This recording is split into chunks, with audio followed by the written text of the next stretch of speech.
Morning and welcome to a Facebook Blueprint module called Plan Your Advertising Campaign. We'll also be looking at scaling your advertising efforts on Facebook using the Ads Manager. My name's Dante St. James. A bit more about me to come. First though, let's share that screen. I've got a lot to get through this morning. If anything confuses you along the way, please pop your questions into the chat window or through the Q&A where I can answer those as we're going along, and hopefully cover off any of the questions you've got that may have some in-depth requirements with the Facebook advertising platform. So first of all, this is brought to you by the Australian Small Business Advisory Services Digital Solutions Program in conjunction with Business Station in WA, Regional Development Australia in Queensland, and Treaty Business Consulting in the Northern Territory. I'm going to continue on. Now, my name's Dante St. James. I've got lots and lots of accreditations with Facebook. I'm actually contracted to them as a trainer and as a digital marketing associate, but I work through a lot of different businesses through Facebook as a lead trainer, a community trainer, a digital marketing associate, media planning and buying and marketing science professional certifications. And I'm also the creative strategy and community manager accreditations as well. What that just really means is that I've just had to do a lot of tests. I have to do them every single year to keep my contract with Facebook Australia going nice and strong. So what we're going to cover this morning is defining your business goal to make sure you're doing the right thing in the right way for your right audience, mapping that customer journey to what your business goal happens to be. And we're going to look at how to select your ad objective in the Ads Manager based upon whatever your objective happens to be or your goal happens to be. Whenever I say that word objective, it basically means your goal. So if that's the words are kind of a bit weird to you, don't worry too much because we're just talking about your goals there. So when you advertise with Facebook, you can reach people way beyond your current customers and create new customer relationships. I think we all kind of know that it goes a lot further than just the people you've previously dealt with. But what you may not know is that if you've got a presence on Facebook and Instagram, to reach new people, you can create ads. Now, this is probably a real 101 beginners thing for those who may have just boosted some posts before. So if you wanted to increase, say, your brand awareness, increase a bit of excitement around the brand and get your customers to purchase whatever you're selling, whether that's your products or your services, all those things can be covered in the Ads Manager, which looks a little bit like this. And this is where you'll start when you're ready to run ads on Facebook and Instagram Messenger, or what is called the Audience Network, which is a network of sites and apps that are outside of the regular Facebook environment. So they take ads from the Facebook platform, and so it gets them to reach a lot further than just the Facebook apps themselves. You just quickly get across a couple of settings. It's my screen's sort of jumping all over the place, so I just got to make sure that I'm not missing any chat items that come up and make sure I get them when they do come up. Right, we're done. Now you can go to the Ads Manager by going to facebook.com/ads manager. Now this is on a desktop environment, so we're going to look at that primarily, but you can also get the Facebook Ads Manager app, which will also help you. That's for iOS and Android. Once you've got that on there, it helps you to check on your campaign so you can see what's going on. You can still access most of the Ads Manager functionalities. You can create and edit your ads. You can track the performance and manage your budgets and your schedules, all that stuff within the app. But I find that being a very desktop-oriented person, when I'm running ads for my own clients, I tend to want to do it from the desktop because I've got a few more screens to work with, and everything just looks to just work more clearly for me. And I'm a very visual person, so to see the big picture on the screen certainly helps me out a bit more than doing it on a mobile phone. But don't be discouraged from getting the app, because the app is actually quite good. And look, 91%, I reckon, of the functionality that's in Ads Manager is in the Ads Manager app as well. So what makes Ads Manager fairly useful when it comes to being a small business that wants to sort of promote themselves beyond their current customers on the Facebook family of apps? Well, it helps you to create and manage multiple ads at once. So in Ads Manager, you can edit things like the audience or your budget or perhaps your placements. And by placements, I mean where your ads are going to show, whether that's on that audience network we were talking about, whether it's on Facebook, the feed, the stories, Instagram feed, or within the Messenger ad spaces as well. And it helps you to create things like duplicates of your ads as well, in case you going, okay, this is the kind of campaign I really liked. Now I want to repeat that in another campaign again. You can also track the data and evaluate how your ads perform. So you can view lots of up-to-date data on how things are going, whether that ad is actually performing well, whether the other ad's performing better than that ad. You can look at things from a very high level. So for instance, in your account, all the ads you might be running at once to see which ones are performing great and which ones aren't. But you can also go down to each individual campaign that you're running. So let's just say you're running a campaign to sell, let's just say it is palm trees. You're doing live palm trees and selling those. And you've got a second campaign where you're selling bromeliads. If you're running those kind of campaigns, then what it does is allows you to split between one and the other. So you can see the results of one against the results of the other without getting the two confused in one big mess. Because obviously, if you want to see what your products work the best, you're going to want to see what the products are when they are in a position to be, I suppose, you want to not necessarily mix all your products together so that you know where your spend is doing the best and where your spend's not doing quite so well. Because then you can make changes based on some really good data rather than a hunch that maybe this is working or maybe this isn't working. So before you start to build that advertising campaign in the ads manager, first, you need to define what your actual business goal is or what your objective is for each campaign you're going to go into. So simply put, your business goal is the reason why you want to run the ad. It's what you want to achieve as a result of running your ads in there. So some of the ideas you might have is you might want to increase awareness of a new service that you're offering, or you might want customers to contact you on Messenger, or maybe you just want to flat out just increase sales. No matter what type of business you're running at the time, you're going to find you have a pretty good idea of what you would like to achieve with ads. We all have the ultimate thing we want to achieve, which is probably make more money.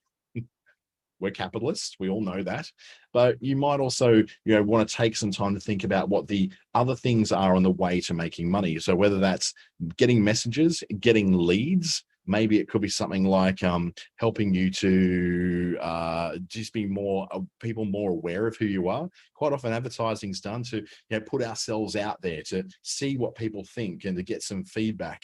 Why is it important to establish a clear goal before you start advertising? Simply because all the decisions you're going to make along the way as you create this campaign and ads manager are going to be determined by the goal from the audience you choose to show your ads to, right through to the kind of ad you're going to create, whether it's a video ad or a lead generation ad or something that's going to make people want to view it again and again.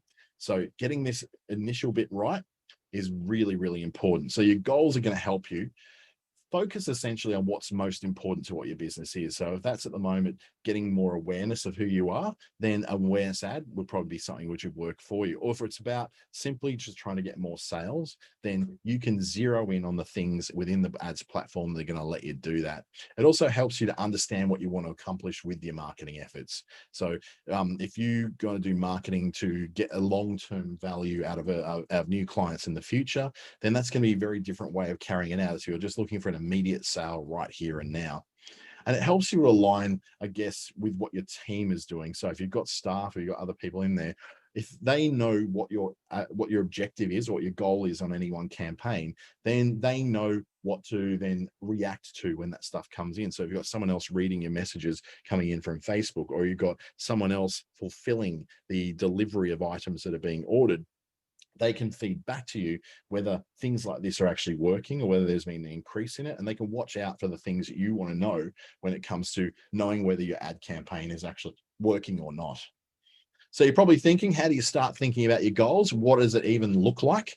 We use what is called the SMART way of looking at those. And that stands for specific, measurable, achievable, relevant, and timely. So what you want to do, if you're looking for something specific, you're looking for an outcome that is actually very specific.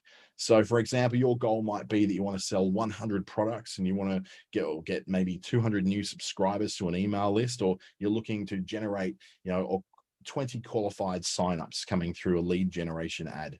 You've got to set what you want your specific goal is. So you've got the overall objective, which is I want to get something, but this specific goal is talking about exactly what it is that you want to set. Now, if you don't have goals like that, I suggest you probably sit down and work out what they are, because the goal of simply getting more sales is very limited by the amount of stock you've got. It's very limited by the amount of time you've got to sell from yourself, or it's very limited by things like, the amount of stuff you can actually put through your store at any one time. We've all got limits as businesses. So you want to make sure that you get specific about how much new business you want to take on.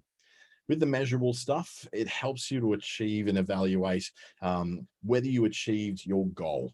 So these are things that you should be very quantifiable. So they're metrics like how many sales, what was the revenue, the number of new customers, or the number of visitors to a website, things that are very easy to measure that you can say this amount of spend ended up in this amount of new stuff that came in. And all marketing activities to provide, like even if it's just posting organic stuff to Facebook or making a TikTok or pinning stuff to a board that you've shared with the public through Pinterest, everything like this really does need to have something that's measurable at the end of it, so you know that you're not wasting your time and money.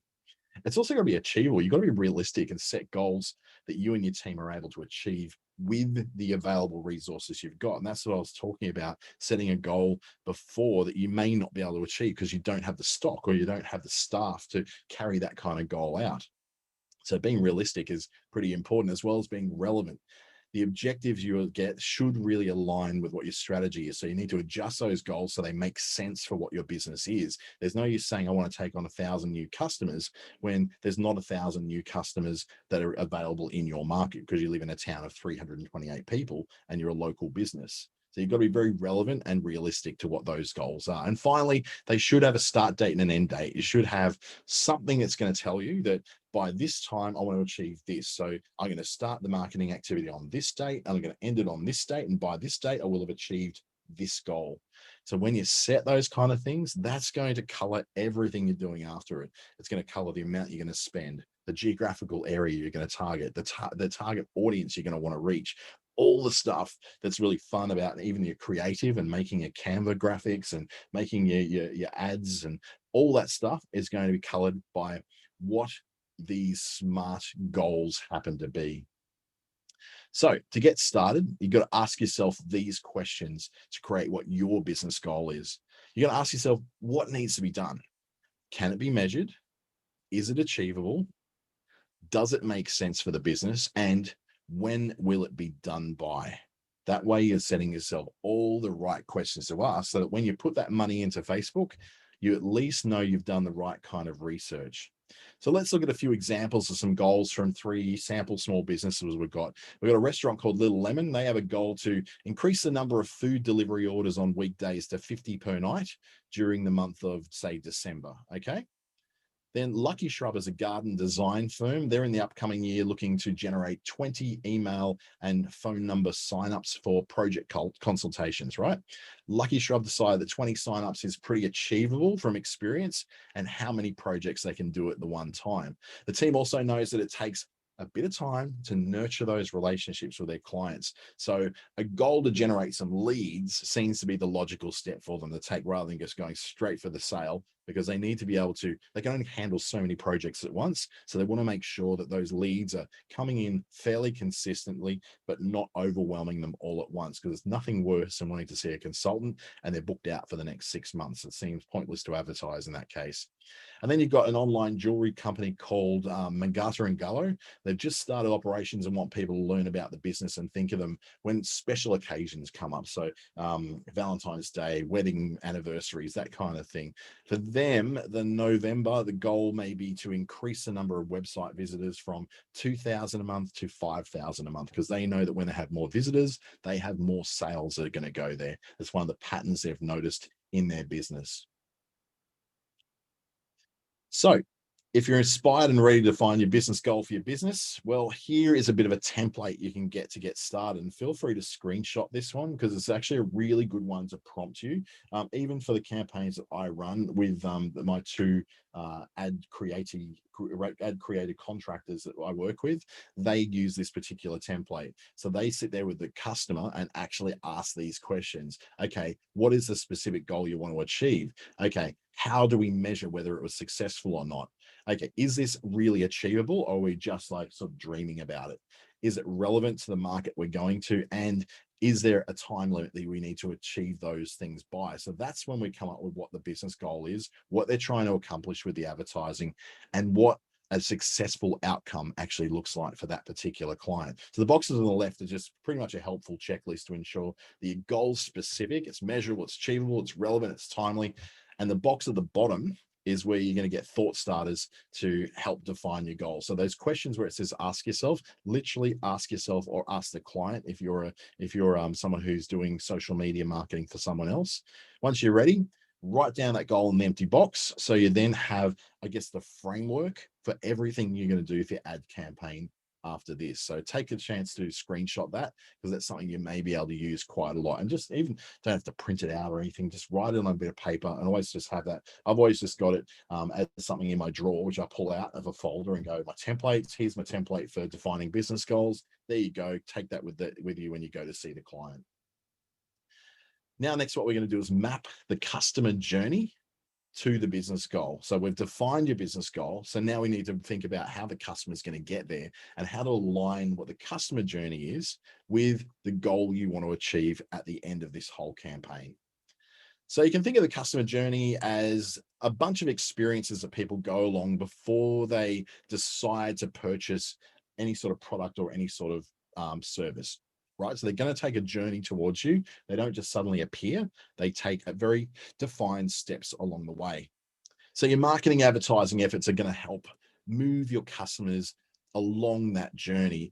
And this is often called a sales funnel. So if you ever thought of a sales funnel, kind of looks like this, and there's little steps along the way that people will go through. So your marketing and your advertising efforts are going to look a bit like this. So the term funnels used because the number of prospective customers at each level gets smaller as they move from awareness, which is at the top, through to conversion. So let's start off from the funnel. You've got, first of all, the awareness level. This is where your customer first learns about your business or your product. They may not have ever heard of you. They may not have even heard of your product. They probably don't even need it at this point. They're just being made aware that this thing does actually exist.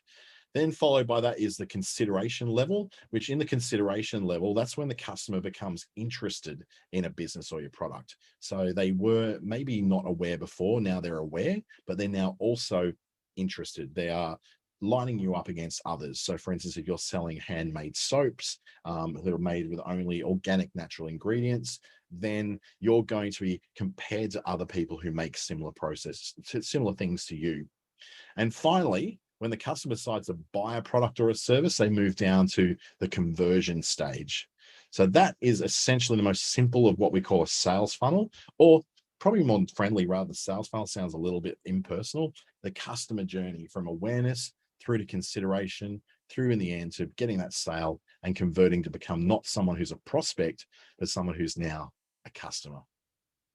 So different marketing messages are going to be different at every stage of this journey. So your marketing efforts are going to have to focus on moving your potential customers down that funnel so you can get them through different levels of messages. So what that often involves is a couple of different campaigns that will run at the same time. The idea is that in the awareness stage, you would have a campaign running to get people initially aware of who you are. Then your consideration campaign takes those people, those same people, and lets them then move into an area where they will be interested in what you're doing. How will you know they're interested? Quite often it's because you've got a video ad in the awareness stage, which plays for about a minute. It's got all the information about your products or services, and they've watched it for at least 15 seconds. Now, you know how you use Facebook. It's like scroll, scroll, scroll, scroll. If someone stops and watches something for 15 seconds, they're obviously interested in something. They may not watch the whole thing. They've had enough interest that it grabbed their attention for a whole 15 seconds. And you and I both know that attention spans are very low in this day and age. So if someone's going to be interested in something on a Facebook feed or an Instagram feed for 15 seconds, then they're very, very interested. When you understand this typical journey that your target audience is taking before they make a purchase, you can better understand when and how to reach them. That's why we've got the when and how along for each step there. So let's keep moving. If you're looking at the awareness side of the journey, you're looking at when are customers most receptive?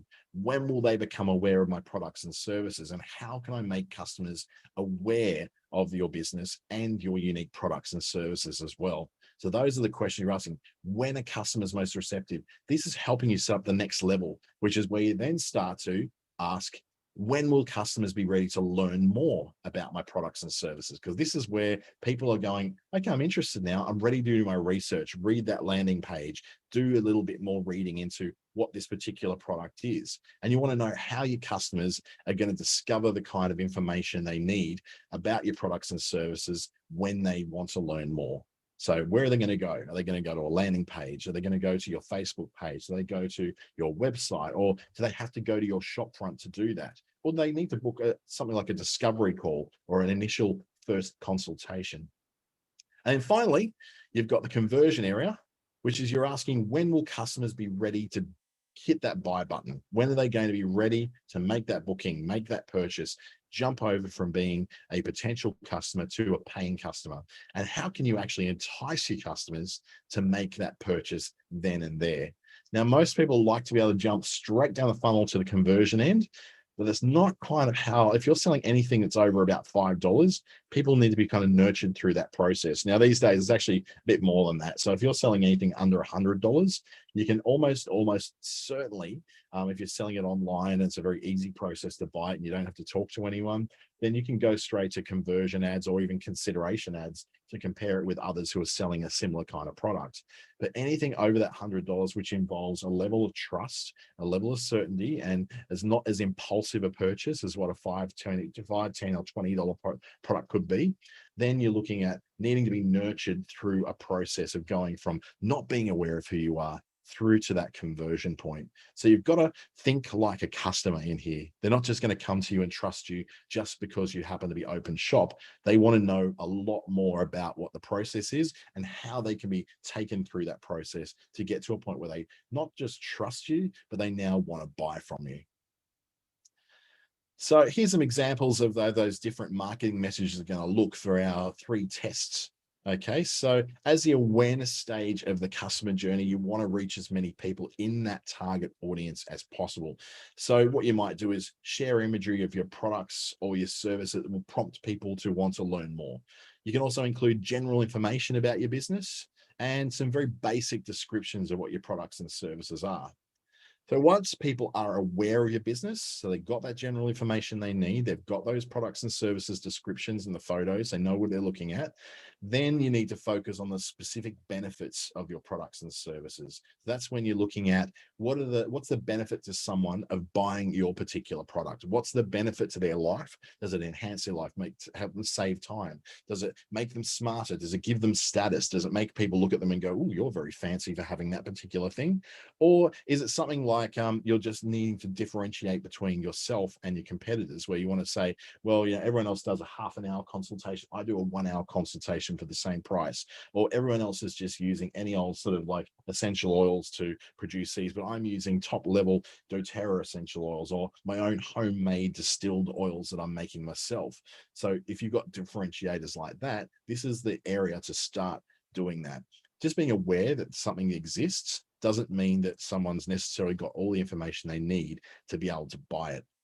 And finally, in the conversion stage, you want messages that are going to encourage purchases. For example, you're going to share things like promotions and special offers and deals that may prompt your customers to jump over from considering you to actually definitely becoming that customer, hitting the buy button or hitting the book now button, all those kind of things, going from, from knowing what you are doing through to considering how you stack up against the competitors through to now deciding they're going to go with you.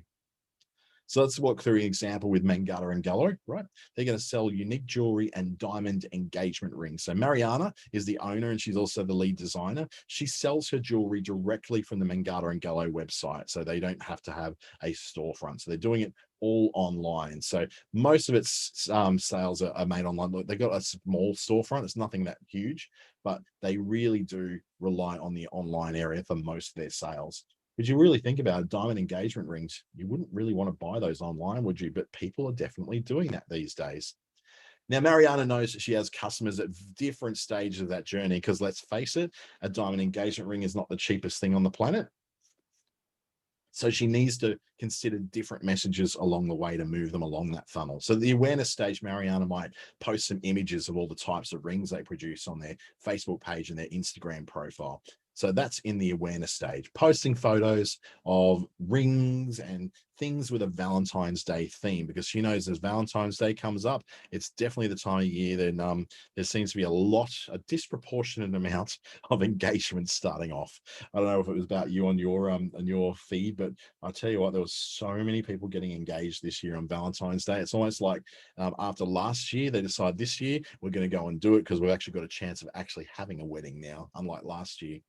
At the consideration stage, Mariana might then just post some testimonials from customers who have explained why they purchased a particular ring from Mangata and Gallo. She might also share pictures of different diamond cuts and unique settings that they do that nobody else really does. So she's a bit of a designer, and you probably, you may be a bit creative too. You want to show off what your creativity is, what your unique selling proposition is, what's unique about your particular product as opposed to everybody else out there in the marketplace. And then, so you see the when and the how. The beginning of January, she started posting those photos, so getting people interested in the fact that this thing is available. And yeah, Valentine's Day is coming.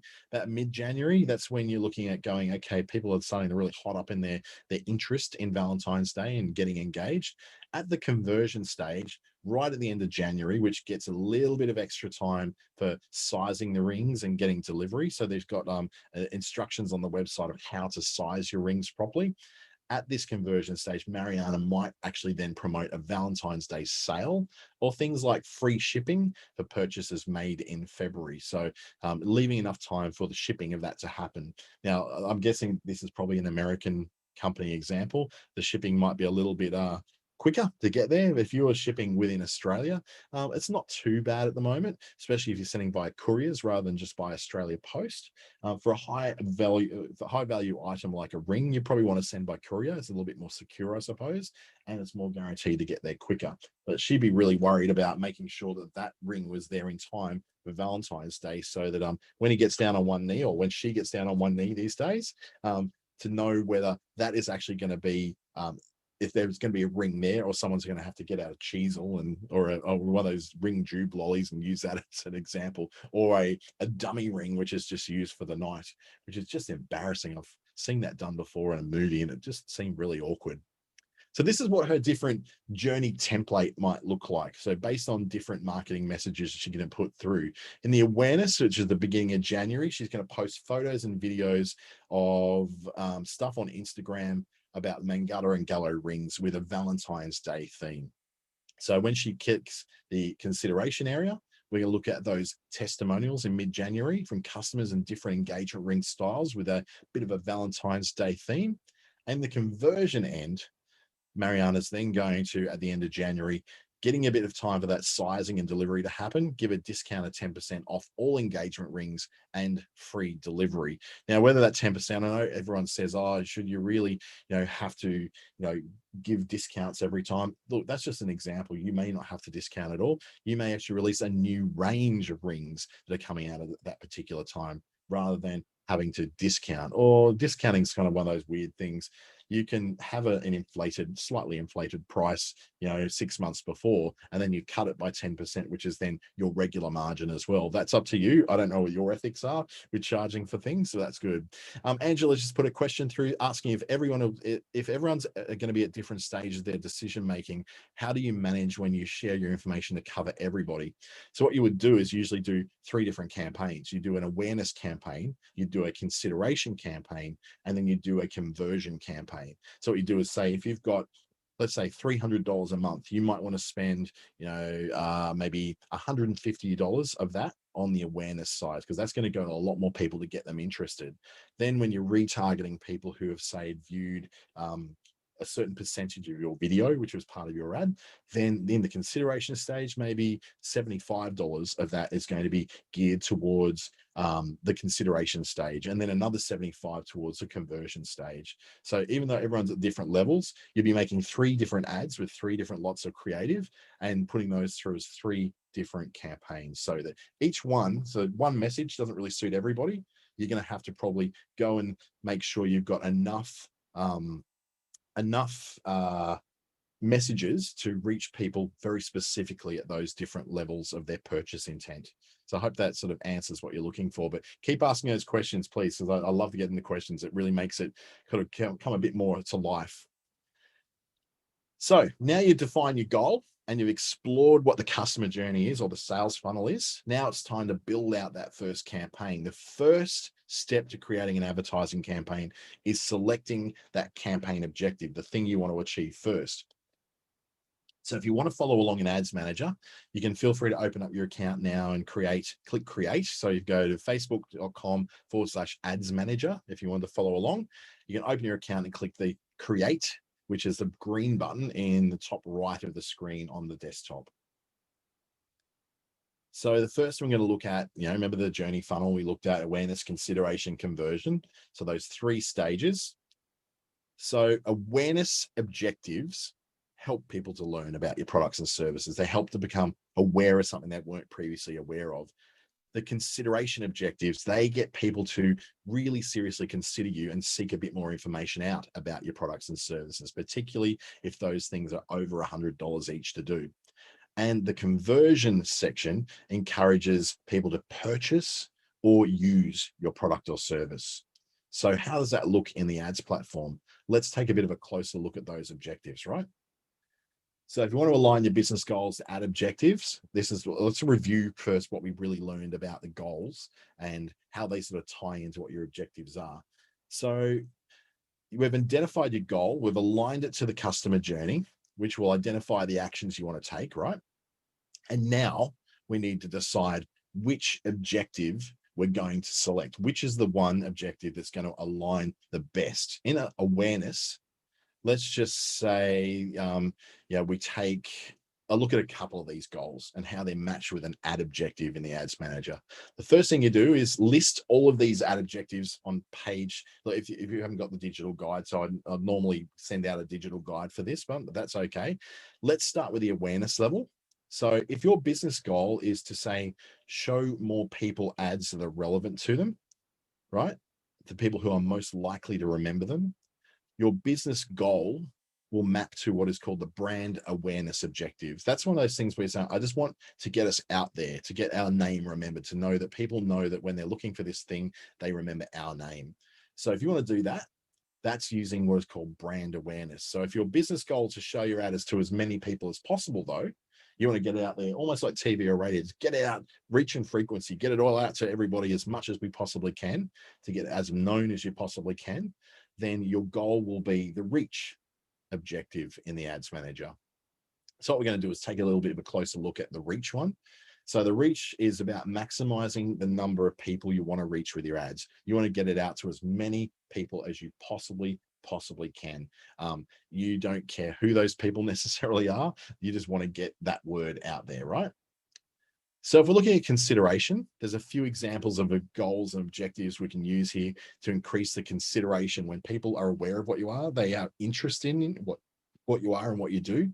So if your business goal is to maybe collect information from people interested in your products or services, such as maybe, let's go signing up for newsletters, for example, then that objective is going to be what we call lead generation.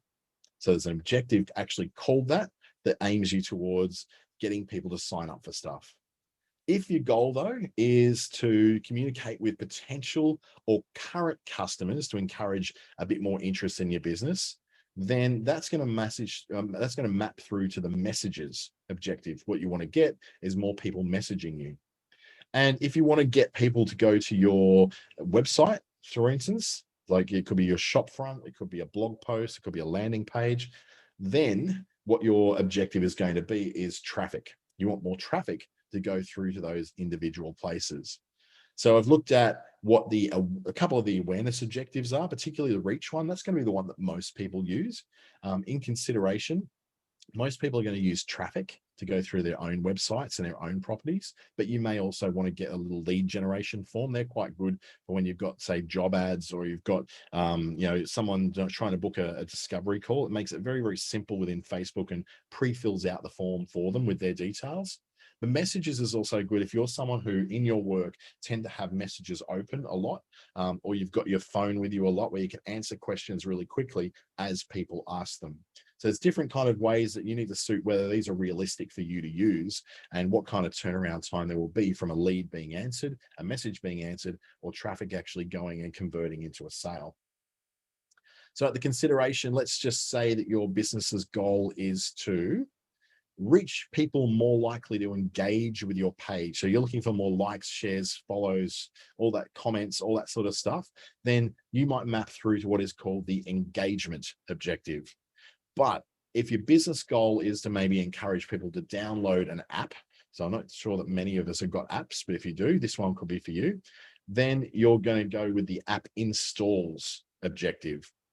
But if you've got really good videos, and some businesses have incredible videos. I was working with a hairdresser yesterday morning, and she has made the most brilliant recruitment video that every time she's looking for a new stylist, she's got this awesome video, which makes the salon look, well, her salon is pretty high end and amazing, but it's all not just about the salon, it's about the lifestyle that comes with living in the particular city where she is. So if you want to get people to view videos, then video views is the consideration objective that you'll be looking for. So these all are matched to the kinds of things that people do. An engagement objective matches very directly with people who are what we call engagers. They tend to like things or react to them, comment on things, share things. They're more engaged with that sort of thing. People who are likely to install new apps on their phone, that they'll get the app installs. Video views are people who watch videos. People who who are targeted by the traffic ads are most likely to be the kind of people who are clickers. They like to click links and go and look at things. So just bear in mind that each of these doesn't just go with what you want to do. It matches automatically with the behavior of people on the platform to make sure that you're getting the best possible match for people who actually will do what you need them to do as they're working through that customer journey towards you. So let's give an example here. The engagement objective might be an ad that gets you more page likes or more responses to your event or more post reactions, more comments, more shares. Like with this particular example from Wind and Wool, they're an online retailer that hopes their customers are going to sign up for their newsletters and their blog posts. So they've actually used the engagement in the consideration part of the journey, in the consideration part of the ads platform, to then go, okay, this is what I want to achieve. So matching what they want, which is this thing to get more page likes and event responses and post reacts and comments and shares, they choose the engagement objective when they get into the ads platform. Now we look at the conversion end, at the really what we call the pointy end, the point where most of us really want to get to. That's when we get to, well, matching things like, if we want to encourage people to take a very specific action on your website, like adding to cart or completing the purchase at the end, that objective would be what's called conversions. So that's a very direct objective. And this is about people who are very much engaged shoppers. These are people who do buy stuff online, and that's been tracked very easily through the Facebook platform. Now, if your goal is to increase sales from the items in, say, the Commerce Manager catalog. So if you don't know what I'm talking about, it's just where you've got a catalog of stuff that's in your Facebook shop or your Instagram store. If you want to increase sales from that, you can actually run an objective called catalog sales, which allows you to then encourage people who are very much like people who like to browse through catalogs of ideas or browse through lists of things that are in shops online, and you want to get them to then go to buy something from that catalog. Catalog sales is a great way of reaching that, and it matches with people that actually match that too. Or if you want to encourage more people to visit your bricks and mortar shop front, so your actual location where you're selling from, then what it will do is match to people who are in the vicinity of your store. So they're in the local area, and that will be what we call the store traffic objective. Now, this works better in higher population areas. So in our case, it'd be Brisbane and Perth. To a lesser degree, Darwin, but some of the larger regional cities, maybe Cairns and Townsville, can benefit a little bit from this. But generally what it does, it gets people who are usually within a kilometre of where you are. That's considered to be, they're within walking distance, or they're within a very, very short driving or Ubering distance, or, you know, in our case, hopping on a scooter where I am and going there. So that's generally advertised just to people very, very localized, because they're the most likely to be able to convert to a customer who buys something then and there because they're close by. So if you look at a conversion ad for an example, if your business wants to get more customers to purchase your products and services, I mean, have a look at these. They're absolutely gorgeous, these necklaces from Mangala and Gallo. Who wouldn't want to purchase these? The pictures are gorgeous. They're stunning. The actual design is quite stunning as well. Well, then what you have to do is do the conversions campaign for that. So I'll just go backwards on that. So I want to look at those gorgeous photos. This is a really good guide of the kind of photos you could really start to produce when you want to sell things like jewelry or clothing. Just be really, really aware of the kind of light and shade you're using, because these photos are absolutely stunning. So now you've got all the pieces to start building your campaign in the actual ads manager. So once you have a clear business goal, you understand where your customers are in that journey towards you. Now you're going to align your business goal to an ad objective in ads manager. So let's actually see what that looks like in the ads manager. So there's another 2 steps we've got to kind of look at when we're looking at this whole thing. The first thing we need to do is identify your campaign objective. So we're just talking about that as like whether it's something in the consideration column, the awareness column, or the conversion column. You're going to then define who and when and where your target audience is going to see your ads. So are they going to see it on Facebook, Instagram, everything? Are they going to be in a certain geographical area? And have they got certain interests that you want to match to as well? And then finally, we're going to create the ad and actually make the visuals of that ad that are going to go in there and be presented to those people. So let's take a walk through the ads manager. When you first go in, it kind of looks a little bit like this. You know, up at the top, you may have multiple ads accounts. So Anya Kruzlin is the one who's got the ad account there. I've got about 13 of those for different clients and different campaigns that I run for different companies. So you may have a couple of those in there yourself. Maybe one's attached to your business. One of them is a personal ads account like Anya's is. So when you build a campaign alongside your friends, and then we're going to look at a company called LaLueur, we want to welcome you to the ads manager. So when you log in Ads Manager, you're going to see a lot of different tabs and a lot of different icons, and you can flip through the different campaigns. You can click through your ad sets. So I think of campaigns as what I want to achieve. Ad sets, who I want to achieve it with, and your ads as well, which is what I want to achieve it with. So what is the actual ad they're going to see? You can look at the account overview, which allows you to see everything that's happening in your account from ads. So you might be running 30 different ads in 30 different ways.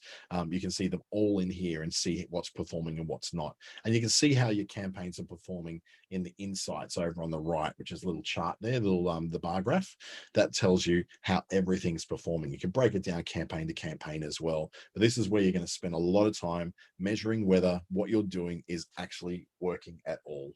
And that's really important. Now, LaLueur is a beauty and personal care brand.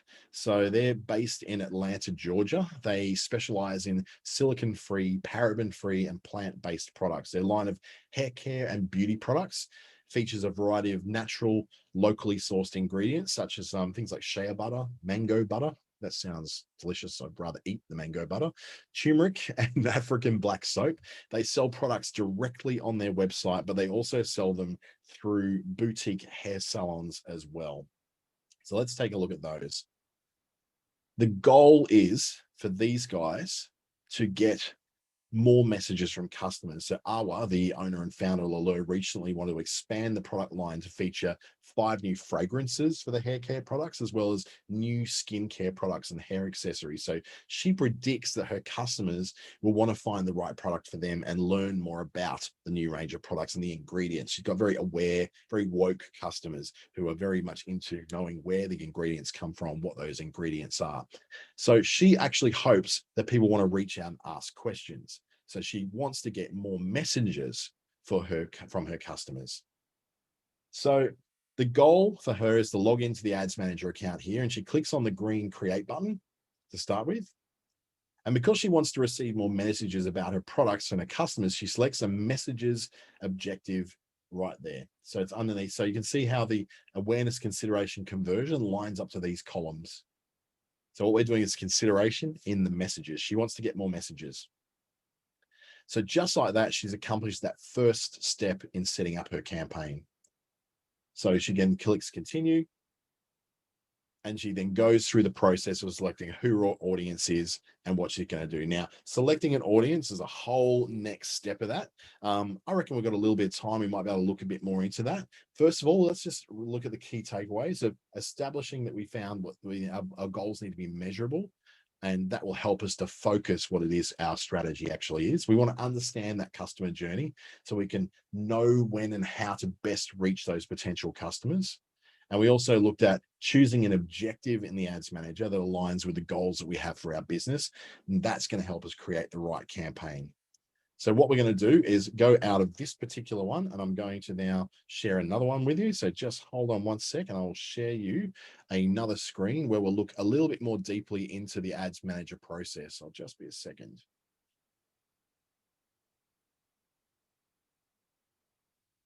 There we set off the slideshow and we're off and racing again. So what we're now looking at is scaling our whole thing with Facebook Ads Manager up. So we're going beyond just selecting that initial bit. So what we're going to look at in this bit is recognizing how those goals can be aligned to objectives. We've already covered that.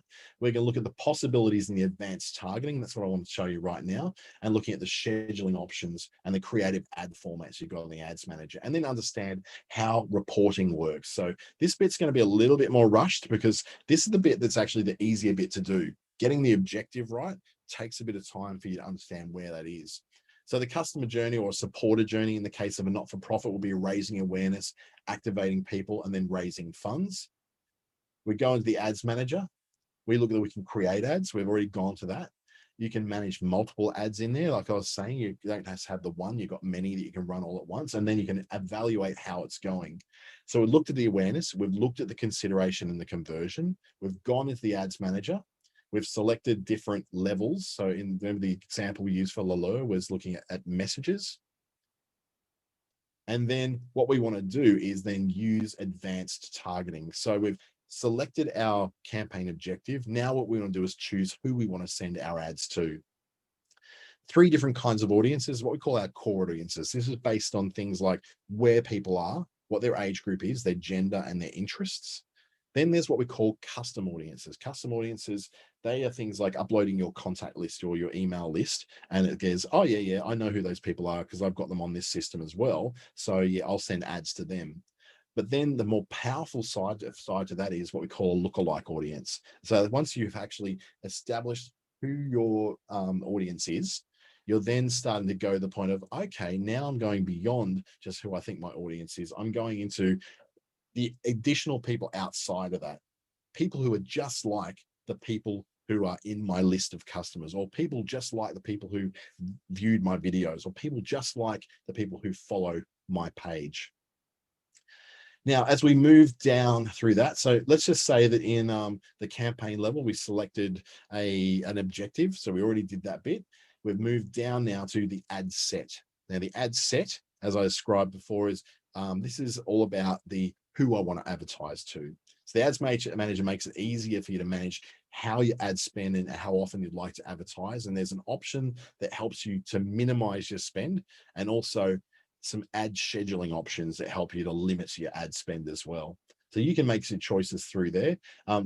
Through the budget and schedule bit, if you were to select something like a daily budget of say $10 a day, just equivalent, you can look at what it's going to cost you every month. $10 a day is roughly $300 a month. $5 a day, roughly $150 a month. Once you get below that $5 a day, you're starting to get very, very limited ad campaigns, and you'd have to go, if I'm only going to spend $1 or $2 a day, then I've got to expect that my audience is going to be quite small, and I'm not likely to get huge responses because I'm just not reaching that many people. So if you've got a very local business in a small town, then $1 or $2 a day could actually result in some great responses for you. But if you're in Perth or Brisbane, or even in larger regional centers like Toowoomba or Sunshine Coast, Gold Coast, then $1 or $2 a day is barely going to reach beyond your suburb. So you really need to consider that in a bigger city, you need to spend a bit more to reach more people as well. So in your ad set, you're going to find that there is the budget and schedule part, but there's also your audience and your placements, where you want to place your ads. So looking a bit closer at that budget and schedule, your daily budget can also be a lifetime budget. So you can say from January 1 to February 1, I want to spend a certain amount. I want to spend $100. So you can start to define the limits in terms of the dates and the limits in terms of the budget you want to have as well. So you can still get creative while staying very authentic and relevant with various kinds of ads that you want to run. So I feel like we kind of skipped a little bit over the actual selecting of an audience though. When it comes to selecting the audience, you've got a few different options you can do for selecting an audience. So it doesn't really go too deeply into it in this one, but you're looking at things like behaviors. So a behavior could be something like small business owners. So that's one of the behavior groups I'll actually select quite often because I'm trying to reach small business owners. I'm a business to business. Yours might be engaged shoppers. That's another behavior that's actually very powerful for reaching people who are not just clickers on links, but they actually buy stuff when they go to those websites as well. And then another area of consideration for you for behaviors could be frequent travelers. So if you want people who do tend to travel a lot, that generally means they've got a bit of extra income that they like to use on travel. They may have extra income to spend on your particular products and services as well. So that's behaviors. Then there's interests. So they have an interest in very specific things. That might be an interest in motor cars or an interest specifically in Audi motor cars. You want to go, if they're interested in Audi, I've got some products which are Audi themed phone case covers. So you might want to go, okay, I'm looking for people who've got very, very strong interest in this area. Or are there people who are interested in ballet, or they're ballet dancers themselves? Ballet dancing, ballet school, ballet itself are all areas of interest. There's also employers as well. Very, very large companies can be listed as employers. So you might want to get to people who are employed by Telstra, for instance. I don't know why you'd want to do that for an ad, but that may be a very, very good area for you to advertise to. And then there's also other areas like there's like a whole world of interests and behaviors and different job types in there. So go and have a look through them all, browse through when you get into there to look at what those are, to just go beyond just those real basics of the geographical area you want to cover, the age group you want to cover, the gender you want to cover. You want to look beyond that to go to very specific audiences in very specific interests. Now, if you're selling handmade soap, looking for the interest of handmade soap is probably not going to give you much of an audience. So you may want to go, well, what are the other things that people who are interested in handmade soap also interested in? Are they interested in organic food? Are they interested in linen clothing? Are they interested in farmers markets? You look at the things that your average person who is really into handmade, organic, natural soaps, what are they also into? And then tap into those, because they're interested in those things. They tend to be also interested in the thing that you're doing as well. So let's skip ahead now. We've had a look at that. The different kind of ad types you want, we'll look at things like a collection ad, which is a collection of photos or products or services that you provide that you're able to then showcase like that. So on the left, it's pretty attractive. Video is probably the number one thing out there at the moment. That's the one thing that just seems to be converting to more people, getting more people interested than anything else. Carousels are also good. This one's in the format of of helping a not-for-profit or a charity, but your carousel may be photos of your products. So rather than just a little bit there with donate and share buttons, yours is a much larger photo that then shows maybe a short description of what your product is, and people can flick through and have a look at those. You can have a very specific thing starting off in that first photo, or you can say it can be dynamic, and let's just put forward the thing that people seem to react to the best. You can get a whole lot of advanced insights from what are called your Facebook insights. So there's advanced reporting you can get to work out whether your campaigns are actually doing what you're hoping they're going to do. So your campaign reports, for instance, are here. This is like a very illustrative example, as that you can look across the different columns and they'll tell you based upon a certain ad range. So in, I'm not sure I can zoom in from here. Maybe I can. Nope, I can't. Up the top, it says this month, or top right, it says this month, June 1, 2020 to June 4, 2020. You can change the ad range to look at what your results are on a broader time, so a month or something like that, rather than just seeing where you're, it's actually it's telling me that my shared window is not at the front. So I've got to make sure I'm sharing the right thing here. Sorry.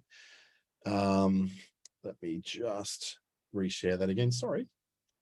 So I'm trying to share this one right here. There we go. The campaign report. That's the one we're looking for. Sorry about that. The campaign report will show things like the results, the reach, and the impressions, the cost that it's costing you to get to each result as well. So it's going to tell you, when you look at the results are based on what you chose to be the objective you wanted to get. So that objective could be website traffic. So if you said, I wanted to get website traffic, this will show you how many clicks went through to your website. The reach is going to be all about, let's see if we can get a bit closer in there. No, won't show us any closer. The reach is going to be how many people actually saw the ad. And then the impressions, let me go back one again. The impressions is all about how many times the ad was presented. So it went out so many times, but it was only seen so many times, and this many people clicked it. So if you start from the right and go back, impressions, how many times the ad was shown. Reach, the amount of times the ad was seen. And results, in this case, will be how many times the link was clicked. Your performance can be measured in each one of those levels. So your campaign level, the ad set level, the actual individual ads themselves. You can see things like, for instance, how many landing page views there were over a period of time on a graph. So you can see how that was actually gone. And you go, well, what happened on August 26th that caused this sudden spike in all these details? And go, oh, that would have been the day that we actually held the event. Because notice how it dropped right off afterwards. That's because the event actually ended. So you can look at those kind of things. You can look at, in this case, landing page views, or look at the amount of people reached as well. So you can look at the cost them to get each landing page view. It costs them $2.40 per landing page view. Now, if they were getting donations of $20 and above, that $2.40 didn't seem to be that bad a spend. You can also measure the demographics. So you can see men as to women in terms of who is viewing your landing pages, or who is clicking, or who is being reached. And then compare that, if it's landing page views or clicks, you can compare that with the actual reach, how many people it reached, and then how many landing page views or website clicks or video views or messages that were received from that particular campaign. Then your placements will show you where on the Facebook family of apps those ads were actually placed. So it could be in the Facebook app, or the Facebook area, those Facebook feeds and stories. It could be Instagram feeds and stories, the messenger areas, or in audience network. What you'll find is, in most cases, the Facebook and Instagram placements will be by far the biggest. But I've had some campaigns I've run which have had trouble finding their audience on Facebook and Insta, but found an audience in the audience network. So when I look at those ones, I find the audience network doesn't tend to convert very well. They don't tend to click through to become customers very well. So what you find is that Facebook and Instagram placements seem to be the higher converting of those. I'm going to skip over this because I'm not looking at non-government organizations right now. We're talking about businesses, but it gives you an idea that operating on different platforms allows you to achieve very different things. So Doctors Without Borders, for instance, they're able to raise $110,000 from a very small Facebook spend. Heather, great question. What is the audience network? The audience network is apps and websites that are outside of the Facebook apps themselves. So it's not actually Facebook app or the Facebook website or the Instagram app or website. It's not Messenger. It's on separate apps. So things like Huffington Post. So if you've ever read Huffington Post, they take ads from Facebook as well. So your ads can appear in there if you select the audience network placement. Now, most of these campaigns that you're going to go with, they automatically place everything in the audience network, Facebook, Instagram, Messenger, and in the future, probably WhatsApp as well. For now, though, the audience network is not particularly relevant to Australia. It's a very American thing because a lot more American websites are connected to it. There's a lot of gaming websites connected to it. So it'll tend to look at what you're putting out there and what the product is you're selling. My personal advice would be, I would remove audience network from my campaigns, because I don't think in Australia it's actually doing that much for anybody, because there's not a lot of websites that are doing that. Angela, I'm actually based, that's a very good question, Angela. I'm actually based in Darwin. So, but I'm a digital nomad. So I spend probably half my time here, and the rest of the time I'm on the road in Southeast Queensland, North Queensland, Northwest WA, a little bit in Adelaide, and the Adelaide Hills around the Spencer Gulf as well.